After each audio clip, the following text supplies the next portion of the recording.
In the shadowed corridors of ancient scripture, there exists a passage so unsettling that generations of scholars have wrestled with its meaning. Genesis chapter 6, verses 1 through 4. Read it carefully, and you will find something that does not belong in the ordered narrative of creation.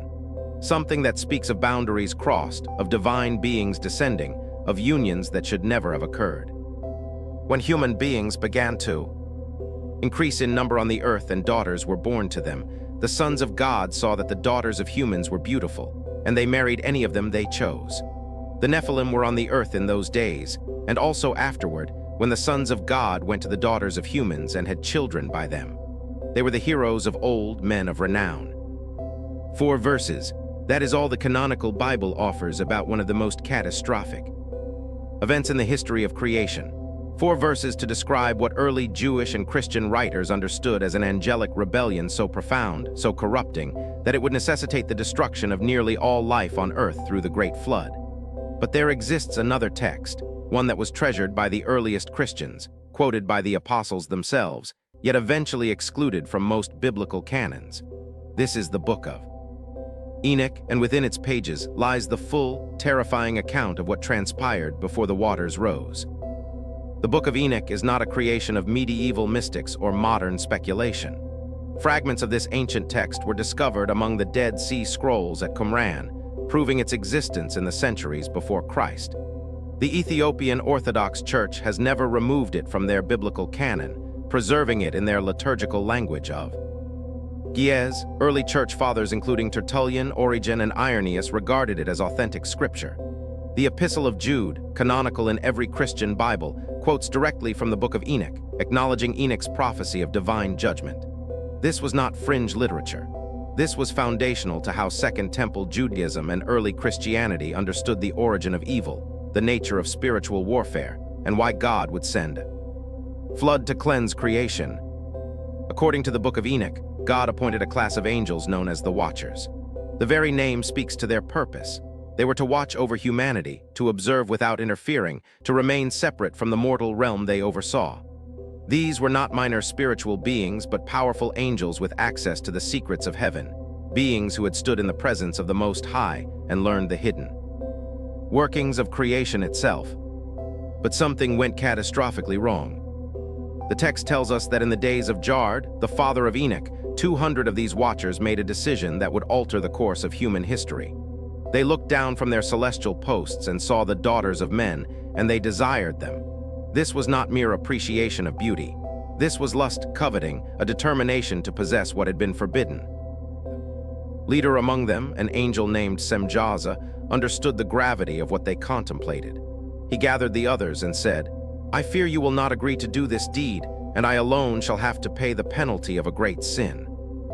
His words reveal that they knew. They understood they were about to transgress a fundamental law of creation, to violate the boundaries between the divine and the mortal. Samjaza proposed a solution. They would all swear an oath together, binding themselves by mutual curse, ensuring that none could abandon the plan and leave the others to face judgment alone. If they were to fall, they would fall together. And so, on the summit of Mount Hermon, a peak that rises nearly 3,000 meters above sea level at the northern border of ancient Israel, 200 angels descended from heaven and swore an oath.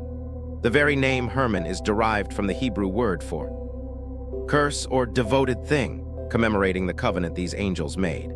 They called upon the mountain itself as witness to their rebellion, binding themselves to a course from which there could be no return. Under the leadership of 20 captains, these names preserved in Enochic literature: Samjaza, the leader of the descent; Azazel, who would teach humanity the most destructive knowledge; Arakel, Ramiel, Cockabeel, and 15 others, each commanding 10 angels beneath them. They descended, and they took human women as wives. The offspring of these unions were the Nephilim. The word itself means the fallen ones, and while it has often been translated as giants, the texts make clear that these were not merely large humans. They were hybrids, possessing strength and stature beyond anything natural to the mortal world. The Book of Enoch describes them as enormous beings consuming the food and resources of entire regions, and when those resources were exhausted, they turned to devouring the animals. When the animals were gone, the texts tell us in language that chills the blood, they began to devour humans themselves. They were not merely giants, they were monsters. The corruption spread like a plague across the earth. The violence of the Nephilim was only one aspect of the catastrophe. The Watchers themselves compounded their initial sin by revealing to humanity knowledge that was meant to remain in heaven, secrets that God had not intended for mortal minds. Azazel, one of the chief leaders among the Watchers, taught men the art of metallurgy. He showed them how to extract metals from the earth and shape them into implements. This might sound benign, even beneficial, until we understand what he taught them to make: swords, shields, daggers, and breastplates. Before the Watchers descended, humans did not wage war with forged weapons. Azazel gave humanity the means to kill one another with industrial efficiency.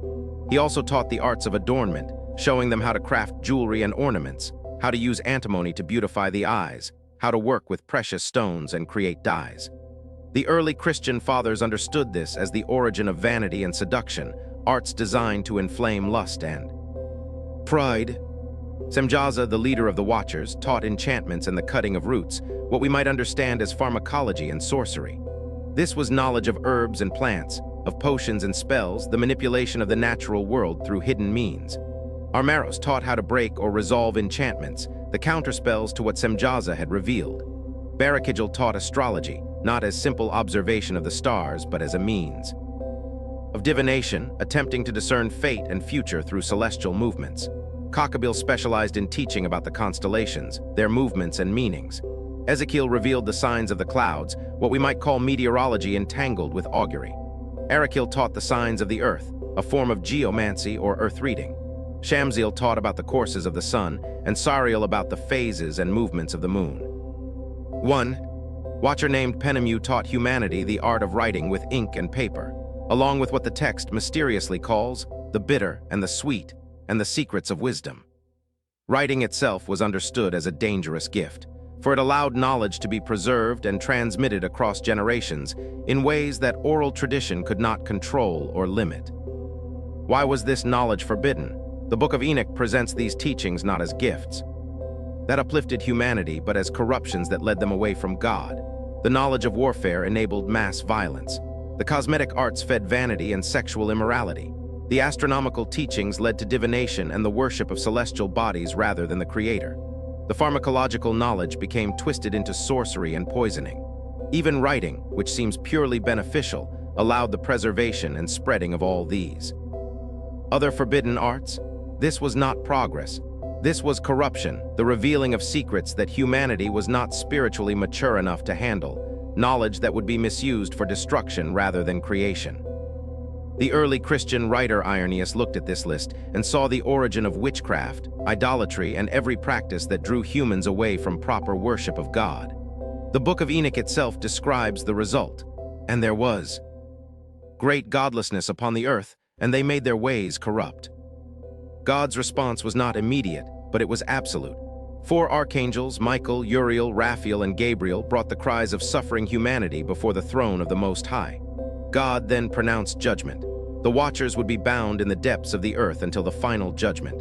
Their leader Azazel would be cast into darkness, imprisoned beneath jagged rocks in a place of desolation. The other Watchers would be chained in the valleys of the earth, awaiting the day when they would be cast into the fire. As for the Nephilim, their physical bodies would be destroyed, but because they were born of both heaven and earth, their spirits could neither ascend to heaven nor die with their flesh. When the giants perished, their disembodied spirits remained on earth as demons, evil spirits that would afflict humanity until the end of days. This is why the Book of Enoch explains humanity suffers from spiritual oppression, from invisible forces that promote violence, disease, and sin.